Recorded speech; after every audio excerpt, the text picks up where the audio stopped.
Kita awali dengan informasi pertama. Saudara, sepekan terakhir, Kota Banda Aceh tidak mengalami penambahan kasus COVID-19. Saat ini, pemerintah Kota Banda Aceh terus mengejar target vaksinasi hingga 100%.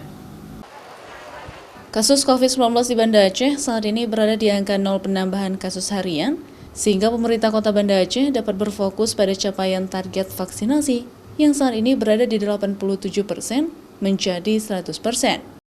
Salah satunya adalah vaksinasi untuk lansia, yang saat ini masih kurang di Kota Banda Aceh. Meski telah mencapai 40%, angka tersebut masih kalah dari Kabupaten Gayo Lues yang telah mencapai 44,2% vaksinasi lansia. Jangan segan, jangan ragu, walaupun jenis apapun, nama merek daripada vaksin ini, silakan. Sejauh tidak bertentangan dan tidak menyebabkan efek samping yang fatal pada diri masing-masing ya.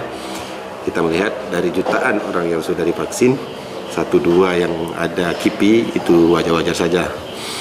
Salah satu kendala petugas melaksanakan vaksinasi lansia di lapangan adalah karena tidak mendapatkan izin dari anggota keluarga, serta adanya penyakit bawaan yang membuat vaksinasi harus ditunda.